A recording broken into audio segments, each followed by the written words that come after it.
Hello नमस्कार students, कैसे हैं आप सभी का स्वागत है आपके अपने YouTube channel Sandeep Dwivedi GPSC में।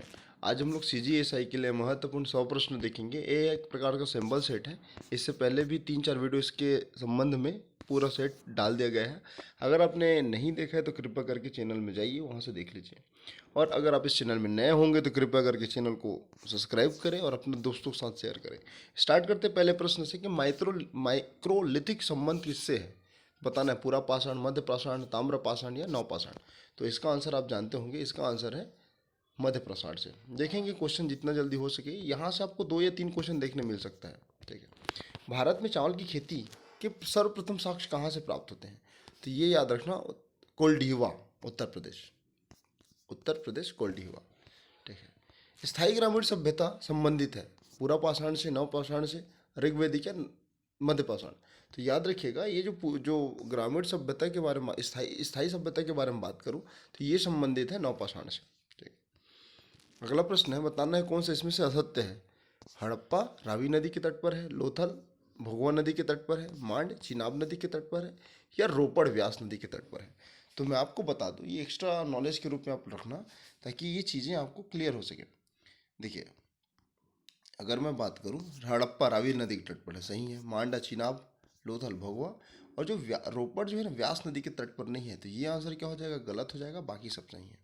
अगला प्रश्न देखते हैं कि सिंधु घाटी सभ्यता से संबंधित कुछ ग्राम है, कुछ स्थान है, और उसकी खोज करता है। जैसे मोहन, बताना है कि इसमें से कौन सा सत्य है। मोहन जोदड़ो, इसकी खोज किसने करी थी? राखालदास बनर्जी ने, ये सही है। ठीक है, उसके बाद क्या, लोथल, किसने खोज करा था इसका? इसका खोज किया था एस आर राव, बिल्कुल सही है। चन्हूदड़ो, इसके खोज करता का नाम, अच्छा ये अमलानंद घोष नहीं है, चन्हूदड़ो को खोज करता है गोपाल मजुमदार। ठीक, तो इस प्रकार से इसका इसका आंसर क्या आएगा, option number C. Option number C. ठीक है, और एक और देख, हड़प्पा दयाराम साहनी, बिल्कुल सही है। अगला देखते हैं कि गुजरात राज्य से संबंधित कौन सा नहीं है। तो बताना इसमें से कौन सा स्थान जो सिंधु घाटी सभ्यता से रिलेटेड लेकिन गुजरात से संबंधित नहीं है।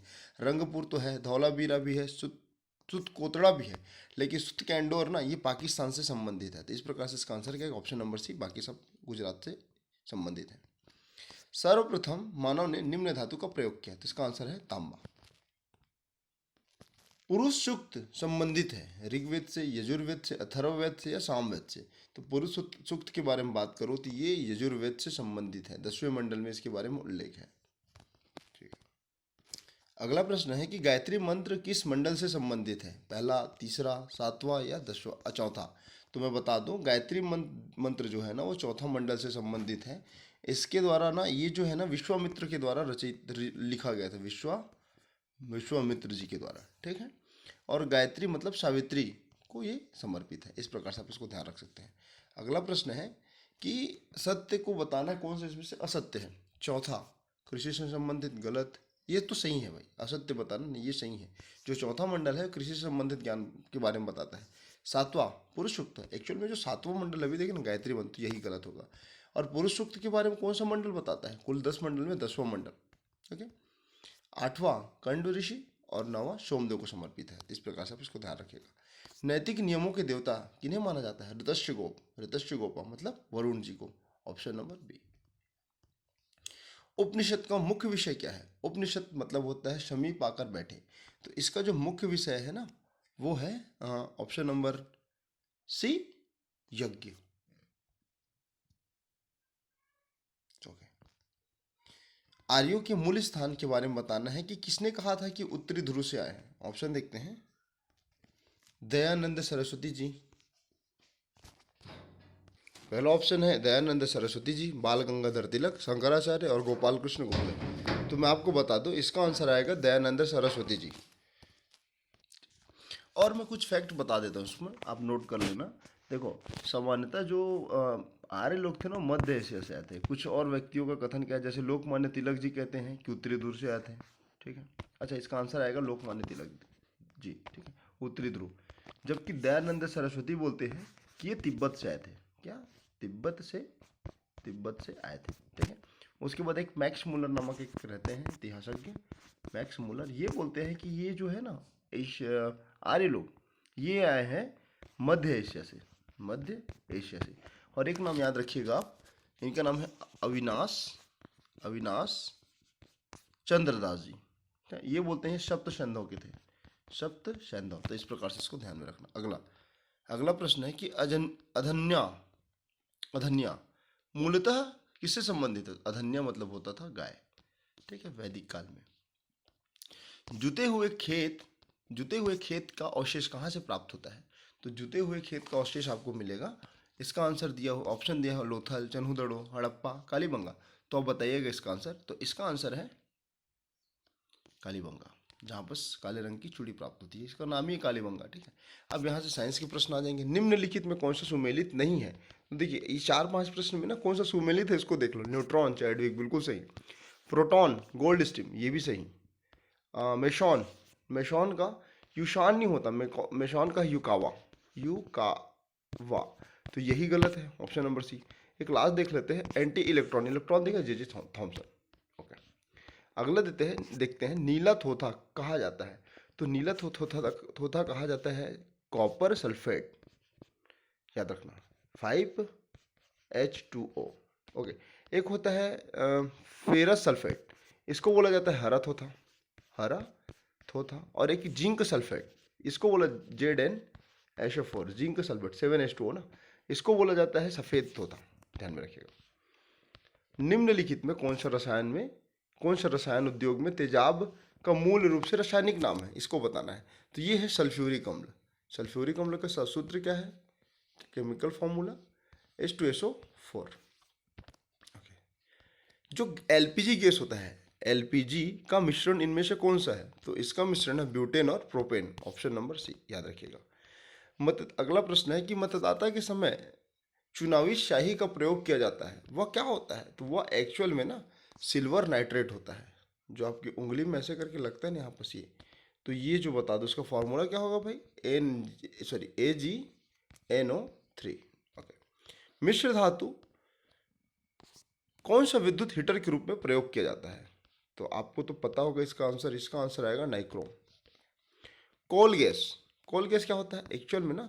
जब हाइड्रोजन को CO से मिला दे तो ये होता है कोल गैस, और एक होता है नाइट्रोजन गैस, N2 को CO से मिला दे तो ये हो गया नाइट्रोजन गैस। अशुद्ध कॉपर का शुद्धिकरण, तो शुद्धिकरण के लिए ना एक मेथड ऐसा होता है ना कि आप क्रिस्टलाइजेशन कर ले, प्रभावी आसवन कर ले। तो सबसे पहले 3 अवस्था है, ठोस, द्रव्य और गैस, ठीक है। ये जो है ना इसका आंसर तो आएगा ऊर्ध्वपातन, जो सीधे ठोस से गैस में परिवर्तित करता है, द्रव्य वाला सिचुएशन नहीं होता, याद रखिए। फेनैप्थलीन, कर्पूर, ये सबको ध्यान में रखिएगा, ये ऊर्ध्वपातन मतलब सब्लिमेशन से होता है शुद्धिकरण इनका। अगला प्रश्न है कि निम्नलिखित में किसे भारी हाइड्रोजन कहा जाता है? तो इसका आंसर याद रखिएगा D2O। सुमेलित करना है 1 और 2 को और इसका आंसर बताना है। देखिए मैं आपको इसको बता देता हूँ, जैसे कैसेटेराइट किसका अयस्क होता है? 1 मिनट। कैसेटेराइट किसका अयस्क होता है? टीन का, ठीक है। पिच ब्लेड ये किसका अयस्क होता है? यूरेनियम का। कोरंडम किसका अयस्क होता है? एल्यूमिनियम का। और एप्सम मैग्नीशियम। तो इस प्रकार से 2, 1, 3, 4 कहाँ पर दिख रहा है? Option number D. अगला प्रश्न देखते हैं कि जोड़ी 1 को जोड़ी 2 से मिलाना नहीं है, आपको ये चेक करना है इनमें से कौन सा गलत है। तो सही कथन देख लेते हैं, ये भी महत्वपूर्ण है। जैसे सोडियम सबसे अधिक क्रियाशील धातु, लेकिन इससे भी ज़्यादा होता है पोटेशियम, इसको ध्यान रखिएगा, लेकिन कंसिडरेबल है, ये आंसर सही है। हीलियम गुब्बारों में भरे जाने वाला गैस, बिल्कुल हल्का होता है, इसी कारण वो हवा में उड़ता है। फ्लोरीन विद्युत ऋणात्मकता सर्वाधिक, तो याद रखना फ्लोरीन का विद्युत ऋणात्मकता सर्वाधिक नहीं होता, ये किसका होता है? क्लोरीन का। जबकि फ्लोरीन में इलेक्ट्रॉन बंधुता सर्वाधिक होता है। भूपरपट्टी मतलब क्रस्ट में क्या ज़्यादा पाया जाता है? एल्यूमिनियम, ये सही है। तो इसका आंसर क्या है? Option number C. आइसोप्रीन एकलक है, मोनोमर है, किसका आइसोप्रीन है? तो ये प्राकृतिक रबर का एकलक है। आवर्त सारणी के संदर्भ में बताना है कि कौन सा कथन सत्य नहीं है, ठीक है। पोटेशियम के को आवर्त 4 और वर्ग 1 में रखा गया है, बिल्कुल देख सकते हैं आप। 15वें वर्ग के सदस्य को नीलकोजन कहा जाता है, बिल्कुल। अक्रिय गैसों के वर्ग को शून्य भी कहा जाता है, ये भी सही।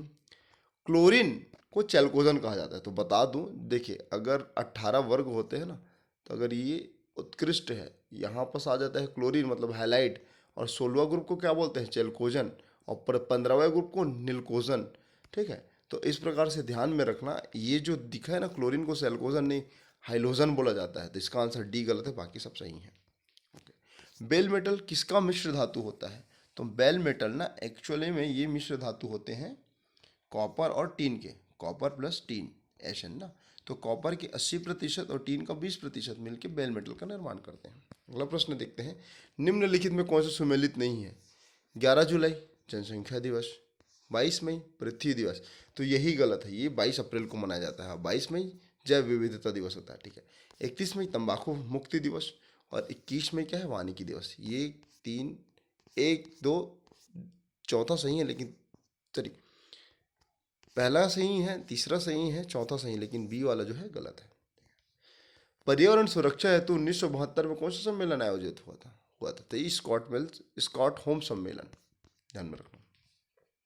देखिए अगर मैं बात करूं जुलाई 2019 में जो बाघ का सर्वेक्षण हुआ था, तो सबसे शीर्षस्थ राष्ट्र राज्य के बारे में बताने कि सबसे शीर्ष में कौन सा राज्य था। इसका आंसर आएगा, पहले मध्य प्रदेश था, फिर उत्तराखंड था, फिर कर्नाटका था। छत्तीसगढ़ की स्थिति काफ़ी खराब थी, क्योंकि हमारे यहाँ जो बाघ की जो संख्या में ना पहले 46 था, जो कम हो गया लगभग 19 के आसपास हो गया था। तो ये ध्यान में रखना। छत्तीसगढ़ में मतलब 2014 के मुकाबले कितने प्रतिशत बाघों की गिरावट हुई है? तो इसको ध्यान में रखना, है तो पुराना क्वेश्चन है।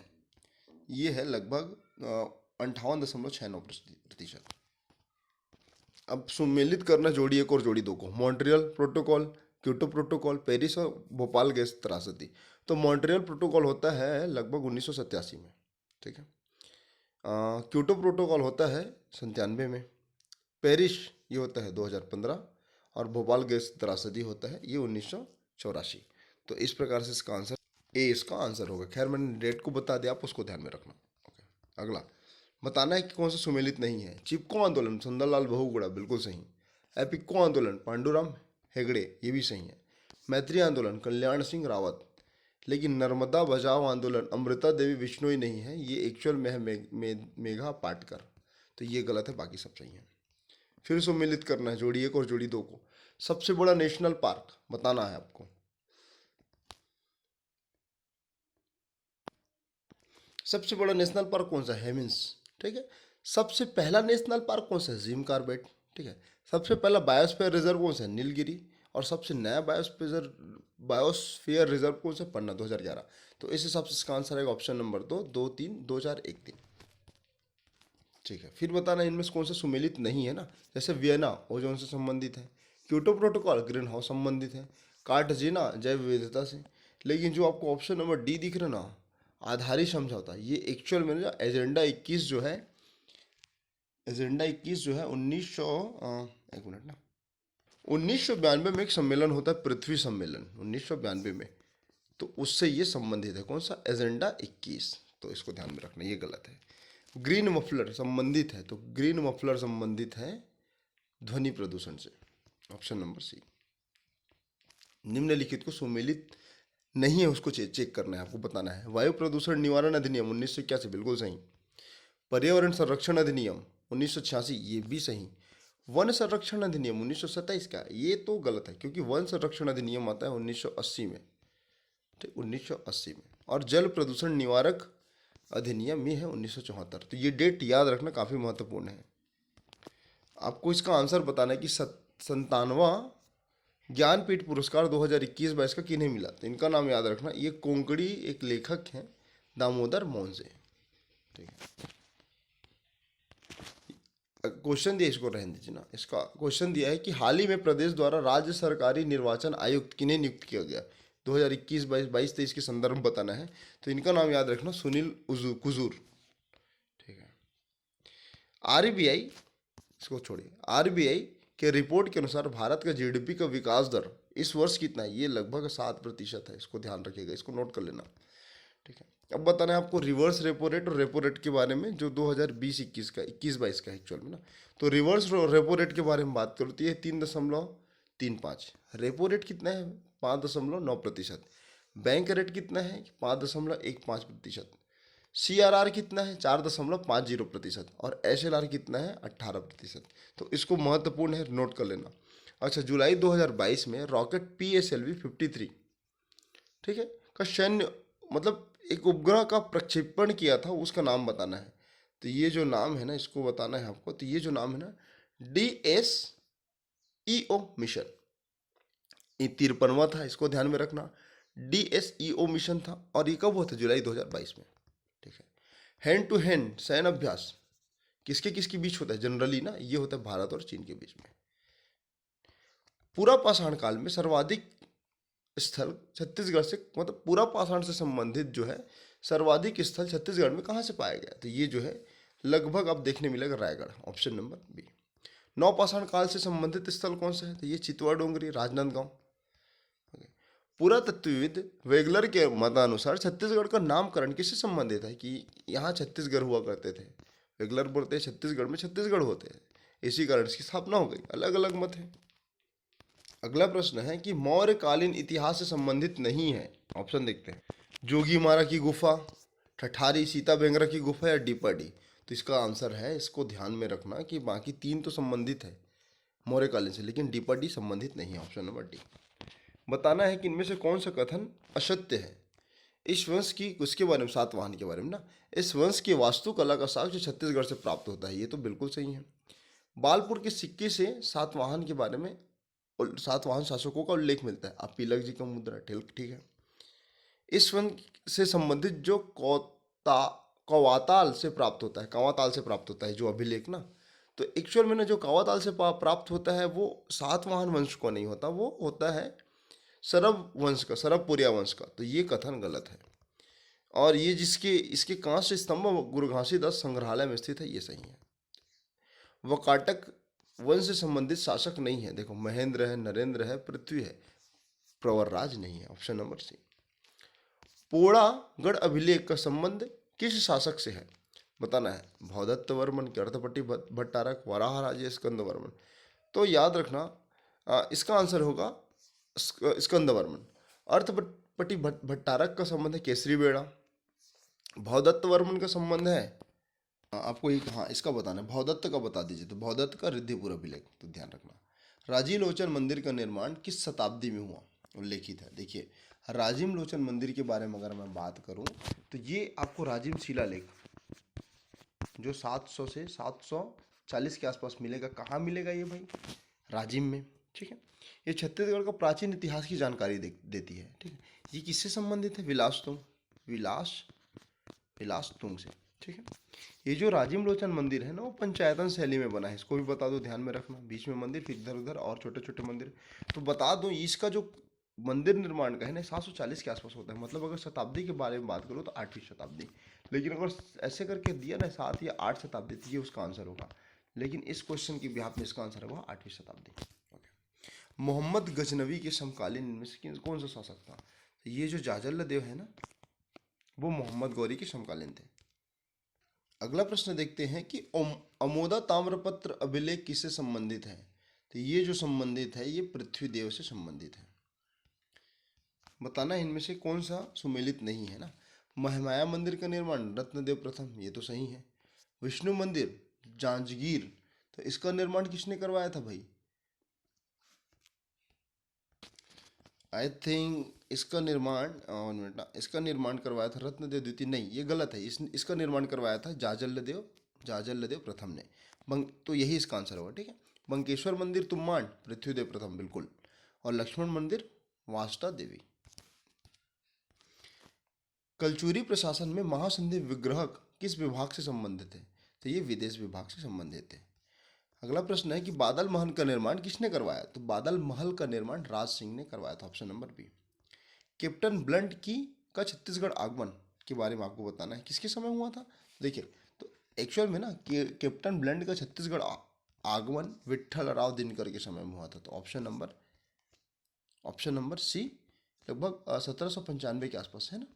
और अगर मैं बात करूँ महिपत राव दिनकर, एक सेकेंड, हाँ, महिपत राव दिनकर के समय मिस्टर लॉकी आए थे, लॉकी। ठीक है। और हाँ, केशव गोविंद के समय आए थे कोलब्रुक।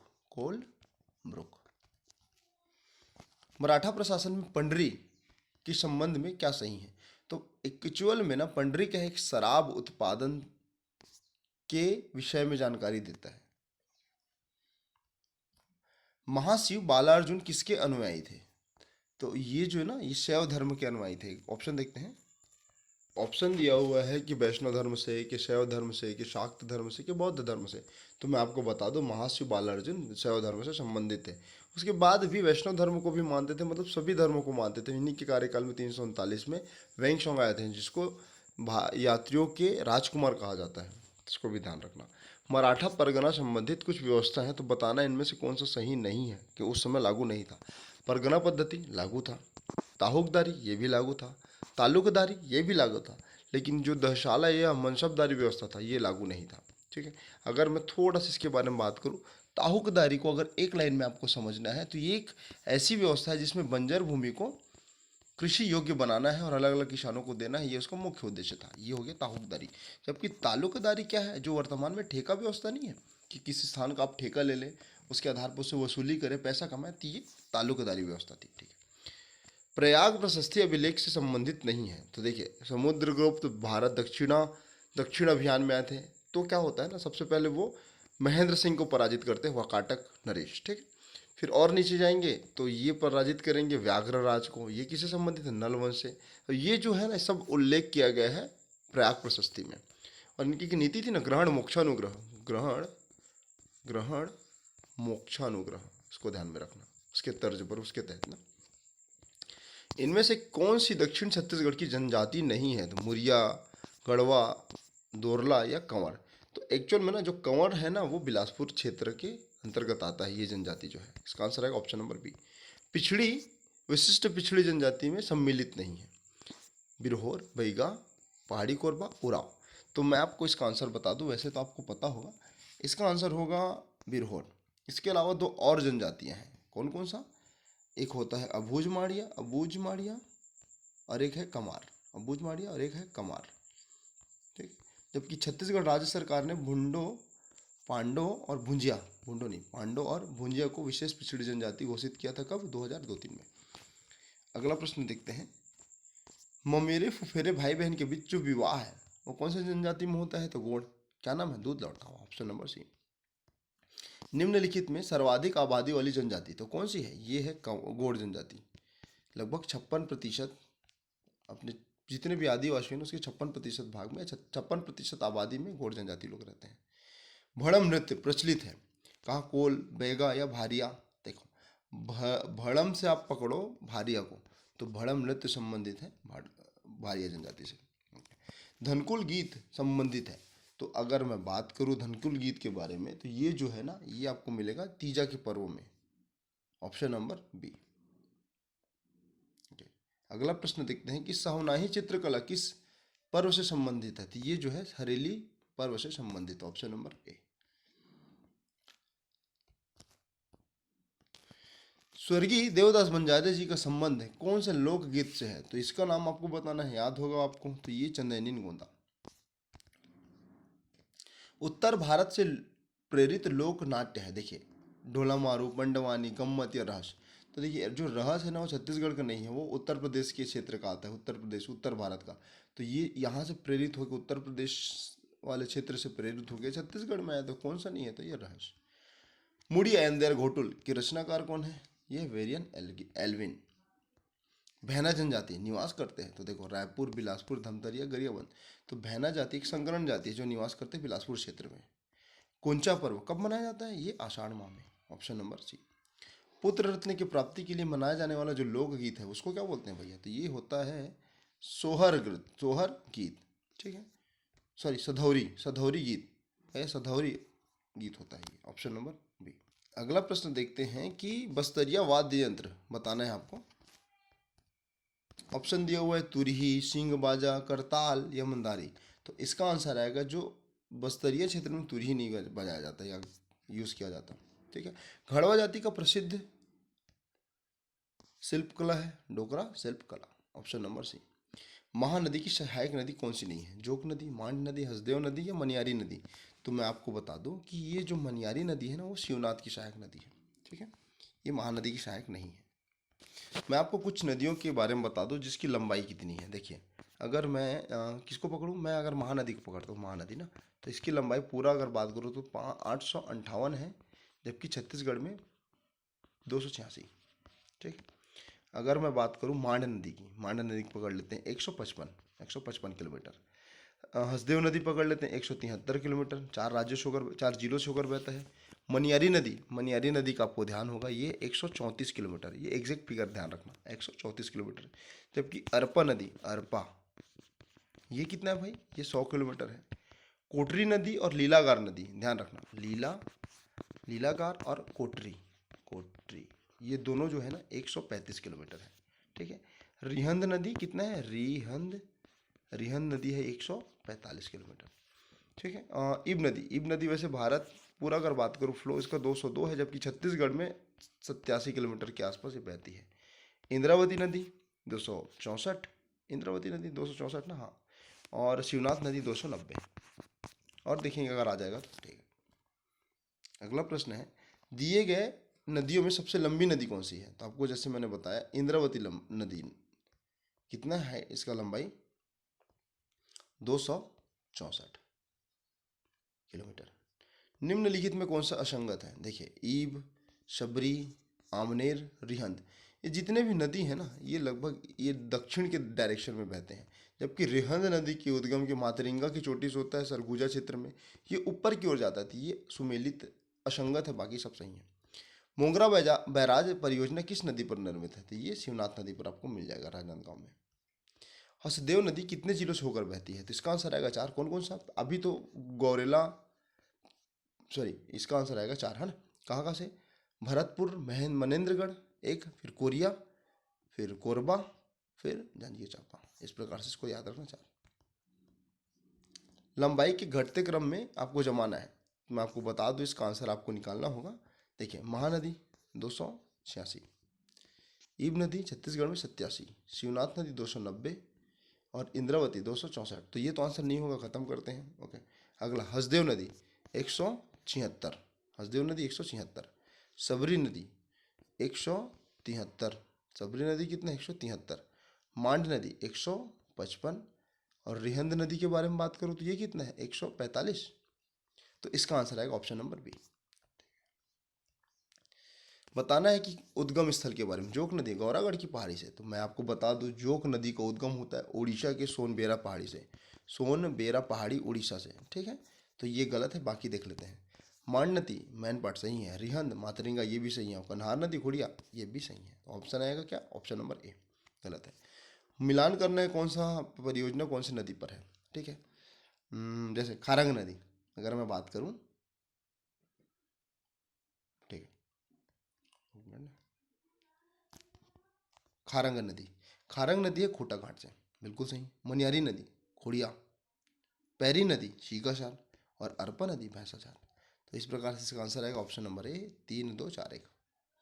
महानदी में स्थित परियोजना नहीं है, देखो सारा डी है, सुतिया पाट है, शमोदा है, लेकिन निषदा नहीं है, तो इसको ध्यान में रखना, ऑप्शन नंबर डी।